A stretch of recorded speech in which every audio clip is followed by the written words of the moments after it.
출근길 하나님 말씀과 동행하는 출동큐티의 진규선 목사입니다. 오늘도 제가 좀 이렇게 지방에서 지금 촬영을 하고 있습니다. 오늘 함께 나눌 하나님의 말씀은 예레미야 13장 1절에서 14절입니다. 제가 낭독하겠습니다.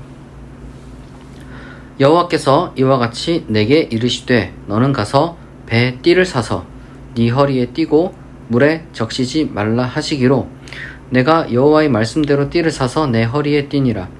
여호와의 말씀이 다시 내게 임하여 이르시되 너는 사서 네 허리에 띈 띠를 가지고 일어나 유브라데로 가서 거기서 그것을 바위 틈에 감추라 하시기로 내가 여호와께서 명령하신 대로 가서 그것을 유브라데 물가에 감추니라. 여러 날 후에 여호와께서 내게 이르시되 유브라데로 가서 내가 네게 명령하여 거기 감추게 한 띠를 가져오라 하시기로 내가 유브라데로 가서 그 감추었던 곳을 파고 띠를 가져오니 띠가 썩어서 쓸 수 없게 되었더라. 여호와의 말씀이 내게 임하니라. 이르시되 여호와께서 이와 같이 말씀하시니라. 내가 유다의 교만과 예루살렘의 큰 교만을 이같이 썩게 하리라. 이 악한 백성이 내 말 듣기를 거절하고 그 마음의 완악한 대로 행하며 다른 신들을 따라 그를 섬기며 그에게 절하니 그들이 이 띠가 쓸 수 없음 같이 되리라. 여호와의 말씀이니라. 띠가 사람의 허리에 속함같이 내가 이스라엘 온 집과 유다 온 집으로 내게 속하여 그들로 내 백성이 되게 하며 내 이름과 명예와 영광이 되게 하려 하였으나 그들이 듣지 아니하였느니라. 그러므로 너는 이 말로 그들에게 이르기를 이스라엘의 하나님 여호와의 말씀에 모든 가죽 부대가 포도주로 차리라 하셨다 하라. 그리하면 그들이 네게 이르기를 모든 가죽 부대가 포도주로 찰 줄을 우리가 어찌 알지 못하리요 하리니 너는 다시 그들에게 이르기를 여호와의 말씀에 보라. 내가 이 땅의 모든 주민과 다윗의 왕 위에 앉은 왕들과 제사장들과 선지자들과 예루살렘 모든 주민으로 잔뜩 취하게 하고 또 그들로 피차 충돌하여 상하게 하되 부자 사이에도 그러하게 할 것이라. 내가 그들을 불쌍히 여기지 아니하며 사랑하지 아니하며 아끼지 아니하고 멸하리라 하셨다 하라. 여호와의 말씀이니라. 아멘. 오늘 말씀은 이제 두 가지로 구성되어 있습니다. 하나는 이 예레미야가 무언가 어떤 상징적인 행동을 하는 것이고, 그 다음으로는 이제 그 뒤에 대한 어떤 해석입니다. 이 예레미야를 포함해서 이 선지자들은 종종 단순히 말만 한 게 아니라 이제 눈에 보이는, 그러니까 일종의 퍼포먼스를 했었어요. 왜냐하면 그 말로만 하면은 잘 안 듣거든요. 그리고 뇌리에 잘 안 박혀요. 그 말로 하는 것도 사실은 촌철살인으로 탁탁 이렇게 딱 박혀야 되는데, 보시면 아시다시피 선지자들이 하는 말들이 때로는 설명도 필요하고 뭐 그러기 때문에 길단 말이에요.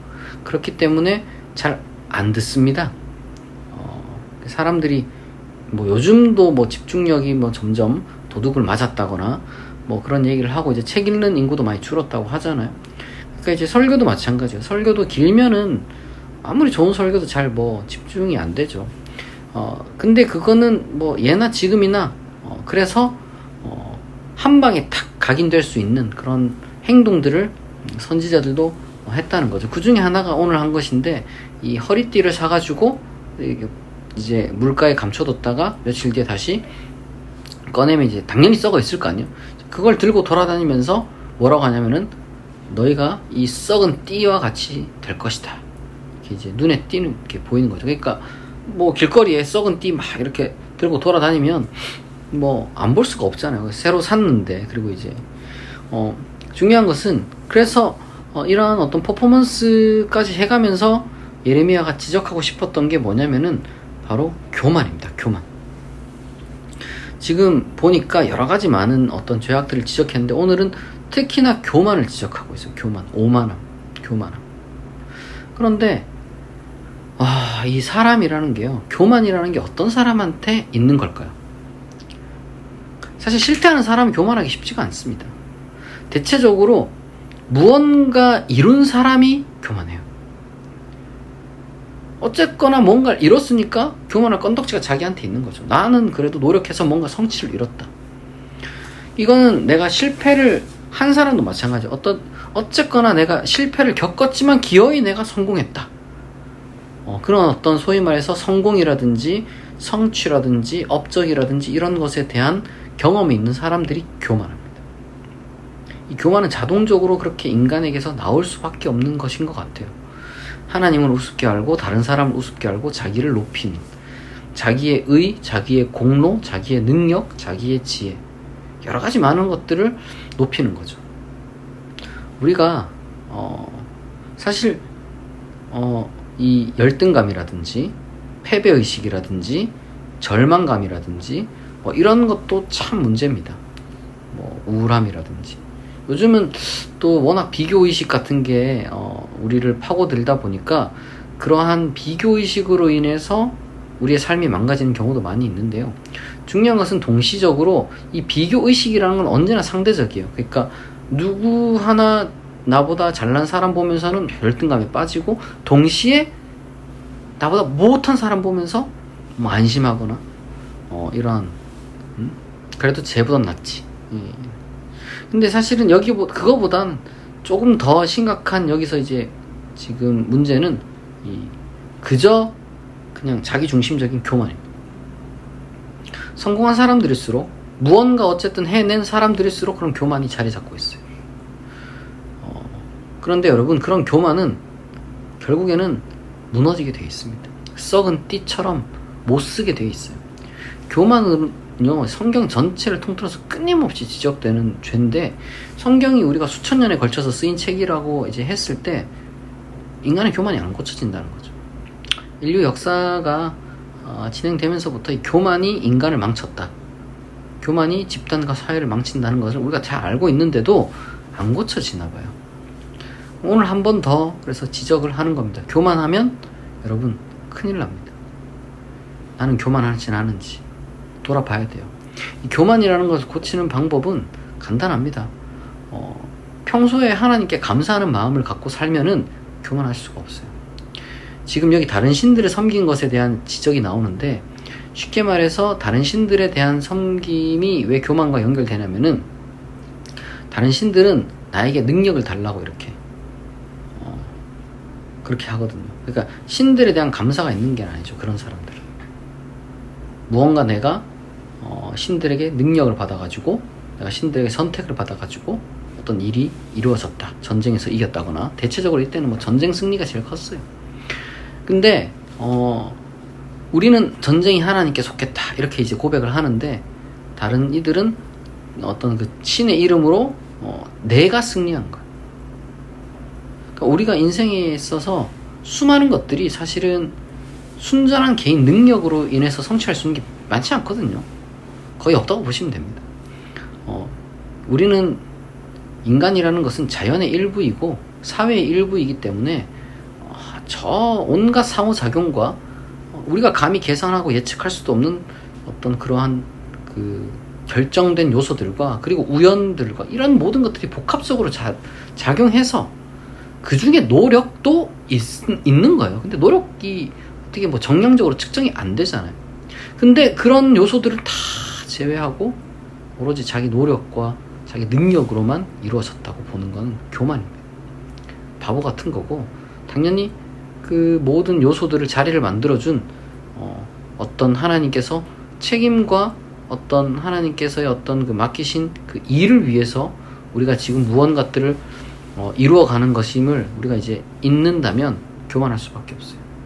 다른 신들을 섬기는 것이 사실상 자기를 섬기는 거랑 똑같은 것이기 때문에, 성경에서는 우리가 그런 점에서 하나님을 제대로 믿지 않는 사람은 필연적으로 교만할 수밖에 없습니다. 반대로 하나님을 믿는데 내가 교만하다, 그럼 사실 근데 하나님을 제대로 믿는 게 아니죠. 하나님을 믿는데 어떻게 교만하겠어요? 하나님께서 다 허락해 주신 것들 하에서 우리가 무언가를 성취도 하고 넘어져도 일어날 수도 있는 거고, 여러분들의 어떤 그 모든 것들이 다 하나님의 은혜다라는 어떤 그런 감각이 우리 가운데 있어야 됩니다. 신앙이란 원래 그런 거예요. 그게 없으면 하나님도 우습게 알고 교만하게 되는 거죠. 그런 자들의 어떤 그 말로가 어떻게 되느냐, 썩은 띠와 같이 되고, 결국에는 그들이 어떻게 되느냐면, 하나님께서 우리에게 베풀어 주신 그 모든 것들에 대해서 잘못된 어떤 감사, 그러니까 이제 하나님에 대해서 감사한다기보다 하나님이 주신 풍요에 대한 감사. 여러분, 이게 참 중요한 건데요. 우리가 가짜 겸손은요, 감사하는 척을 해요. 근데 하나님께 감사하는 게 아니라 하나님께서 주신 것을 감사합니다.